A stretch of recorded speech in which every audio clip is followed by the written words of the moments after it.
Salut, me revoilà pour un nouveau tuto. Cette fois-ci sur comment défragmenter votre PC correctement. Je veux dire correctement, ça va être à l'aide d'un logiciel qui s'appelle donc Smart Defrag version 2.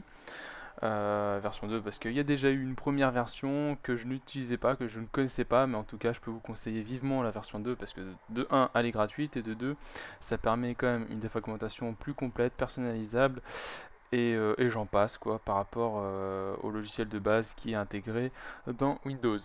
Alors, je vais mettre le lien d'installation, enfin surtout le lien de téléchargement de Smart Defrag version 2 en dessous de ma vidéo.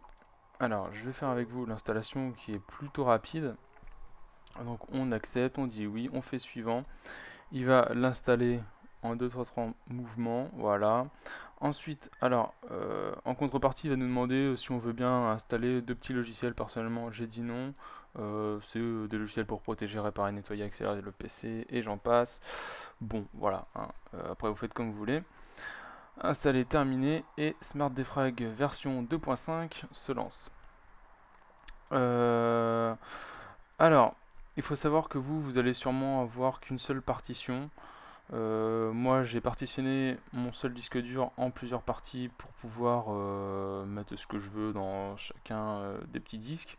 Donc voilà, donc vous aurez sûrement qu'un, qu'une partition, mais faut pas vous inquiéter, c'est tout à fait normal. Donc, alors par où je vais commencer? Par le bouton analyser. Alors analyser, ça permet de, comme son nom l'indique, analyser votre ordinateur et pour savoir si il est nécessaire ou pas de défragmenter tout de suite votre ordinateur.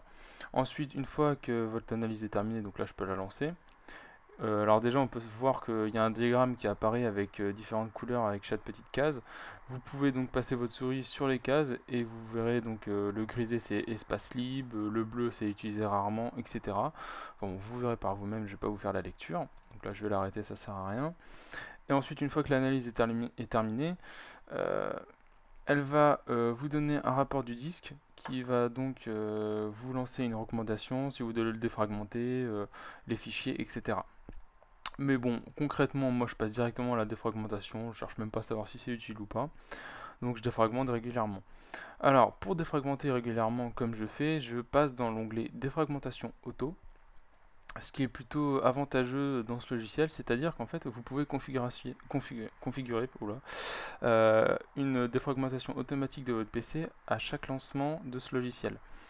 Alors, on va aller dans l'onglet contextuel paramètres. Donc, alors, vous pouvez demander que une défragmentation automatique se fasse quand le système est inactif depuis une minute ou alors jusqu'à 10 minutes. Donc personnellement j'ai pris une minute parce que bon voilà comme ça il fait tout le temps, tout le temps, tout le temps.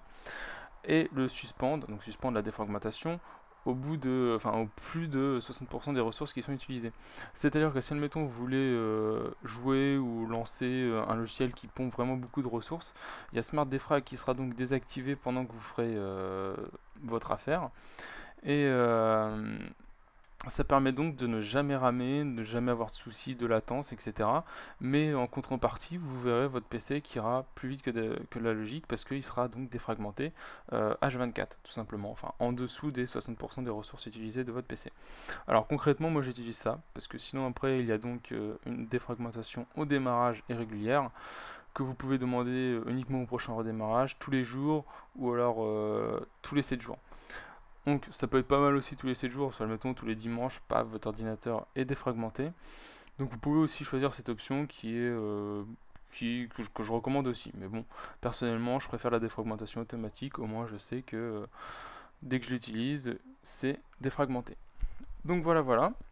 J'ai fini pour la présentation, je pense. Après, il y a peut-être d'autres petits paramètres ou ajustements à faire sur ce logiciel, mais après, j'en connais pas plus. Vous le découvrirez par vous-même. Donc voilà, je vous dis à la prochaine dans une future vidéo. Ciao, ciao!